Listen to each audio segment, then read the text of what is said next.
So I think it's a pretty common occurrence that a lot of us have had where somebody says in the original version of Snow White, in the original version of Cinderella, something along those lines.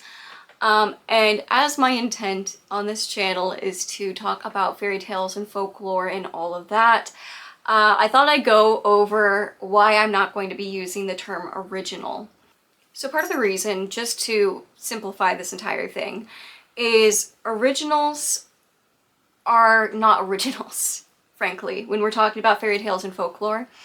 Oftentimes we're talking about a original written version, which is a valid source. However, the context of saying that it is a original written version and where it came from, that's all relevant information that helps us to interpret the relevant information around the story, so such as the values of the culture where it came from.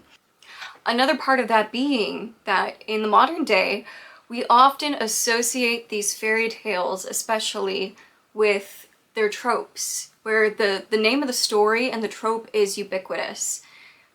So for example, Beauty and the Beast. This is my primary example today because this is the one I've done the most research into for one, but also it had some very interesting beats to consider in its telling throughout history, primarily in modern interpretations, because nowadays anything can be Beauty and the Beast.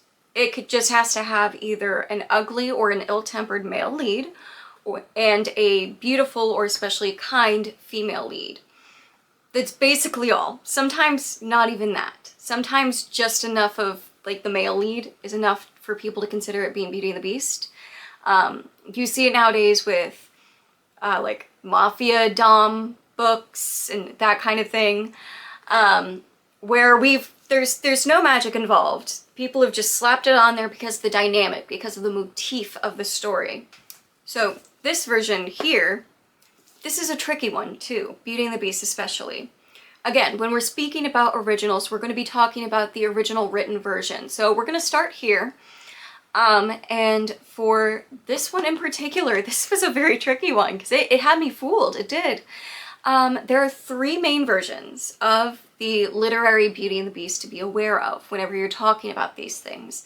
And of course, I will elaborate on this once we get into the video that's going to be specifically on this story. In this version, you'll see that it is by Gabrielle Villeneuve, and that's not actually entirely true. So, as I said, we have three main versions of Beauty and the Beast literarily to be aware of when we're talking about it. Villeneuve is the first, the quote-unquote original literary version. It was published in 1740 in France, as the name might indicate to you, but the original one did have, and again, original literary version did have a whole like epilogue.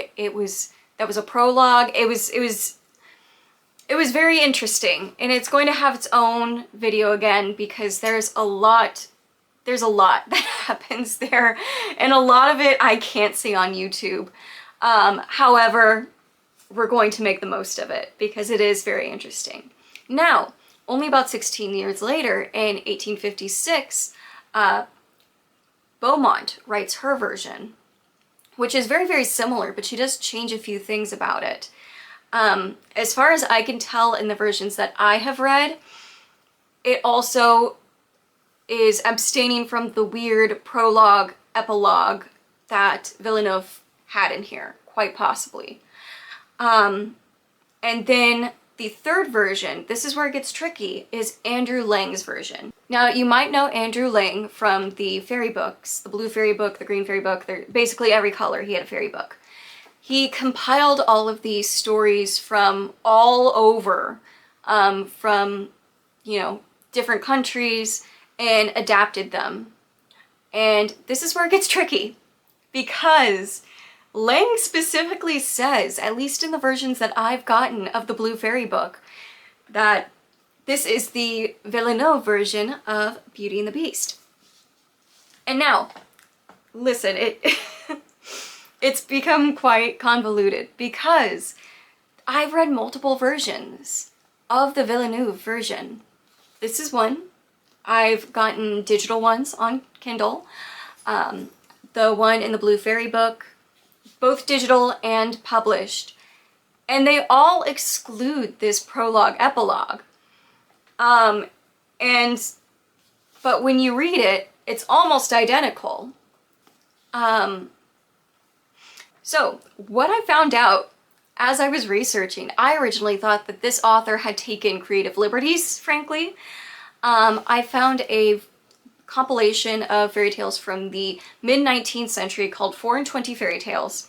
And that was the first place where I saw the Villeneuve epilogue prologue. Now, this epilogue slash prologue is especially relevant because it's about half the story, frankly, and it gets very crazy. There's a lot of things about it I cannot say on YouTube because I eventually would like to be monetized, and that's not going to happen if I tell you all the details. But again, that's for another video. But it was really interesting because this was a version of the fairy tale being published again, stating that it was the Villeneuve version, and it was published before Andrew Lang's version. We know that the earliest Andrew Lang would have written this version was in 1889. So the one that I'm speaking about, I believe, was 1850. It was either 1850 or 1859. There's too many numbers to remember. So if I say something wrong, I will correct myself on screen. But all of these were published as being the Villeneuve version, and the majority of the ones I found didn't have the epilogue slash prologue until I found a historical text that had been digitized.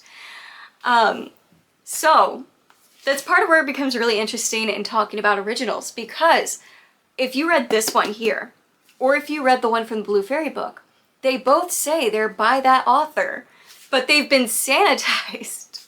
So you're not getting the full context. So that's a lot. And I had to do, I thought that the author of 4 and 20 Fairy Tales, when I first read it, must have taken liberties with it because I hadn't seen this version anywhere else, and I'd read probably half a dozen versions of the Villeneuve version. But they were all the sanitized versions that were actually Andrew Lang's version. So, that's a lot to keep track of. Now, as we're talking about Beauty and the Beast specifically, I think it's also relevant to mention, as I said, we're talking about the original literary versions. Now, that said, there are other versions that are very similar or even nearly identical that can come from other parts of the world or be older. For example, the oldest version of a Beauty and the Beast type story that I can think of is Cupid and Psyche. You might have remembered this from any sort of classical Greek mythology that you've seen, in which a young woman or a girl, depending on, the version you're reading or viewing, is taken to the house of Cupid or Eros, depending if you're doing the Roman version or the Greek version, and basically made to be his wife. She then has him lost to her and has to go seek him out by completing trials. Now, this might also sound really familiar if you know any Norse mythology, or if you've read the Blue Fairy book, because in that very same volume, Andrew Lang published a version of a story first recorded, I believe, by Abjornsen and Moe in the mid-19th century, in which a young woman is taken from her home in exchange for great wealth by a polar bear. And it's nearly identical to Cupid and Psyche. And then likewise, if we move a little across the world, if we get to Russia, you'll see the Scarlet Flower, which is nearly identical to Beauty and the Beast. So we have all of these different versions throughout time, throughout places in the world, and yet they all have very similar motifs and morals, and maybe, reasons that we're spreading them. Now, of course, thinking back historically, if you were to meet a group of other people, before you can just sit on your phone and ignore each other, you're going to be telling stories, even children's stories like this.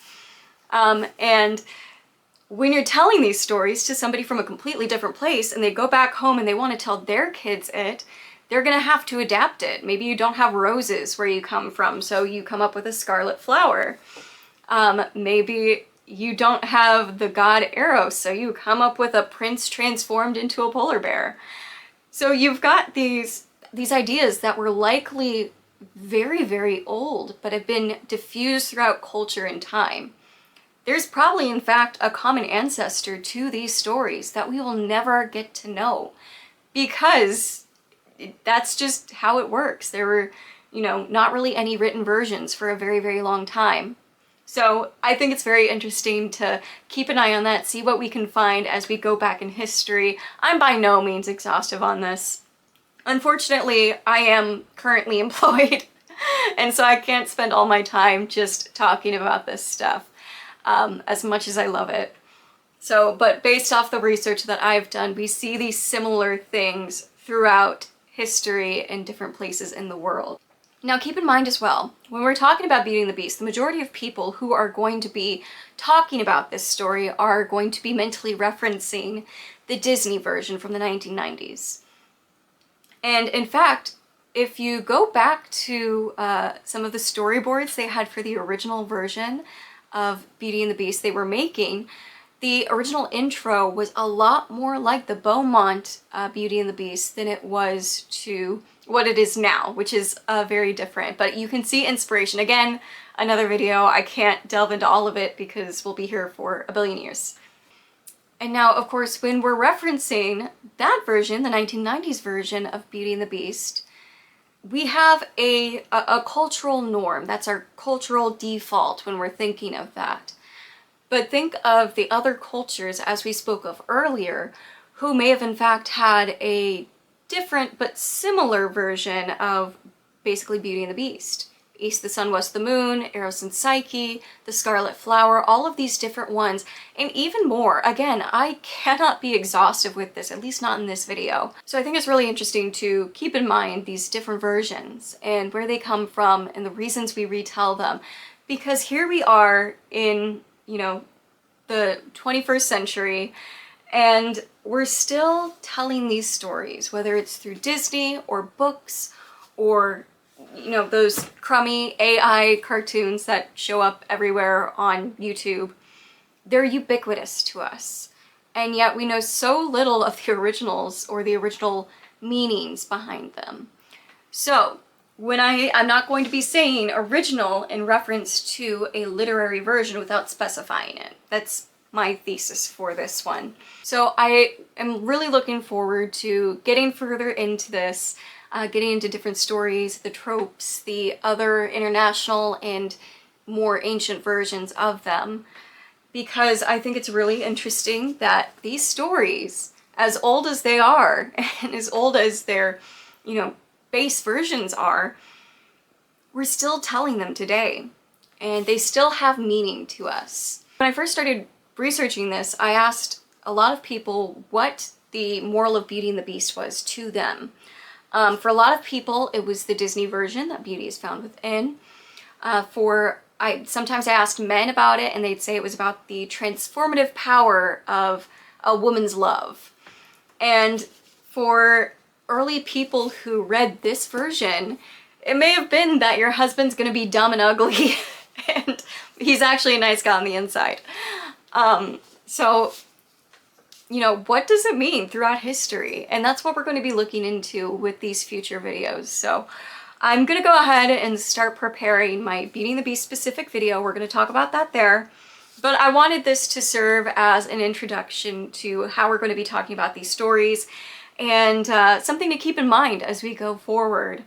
I also plan on doing a lot more just general folklore stuff. I love fae and the fairy tales, and so we're gonna do a lot of stuff. So I hope that you'll stick around with me. I super appreciate you staying around to watch the end of this video. I don't know what I'm doing if I haven't already made that clear. So I appreciate your patience as I learn to refine this skill. And I hope that if you have any questions, you'll leave them in the comments and we can make a dialogue out of it. So let me know. Maybe I'll make a follow-up.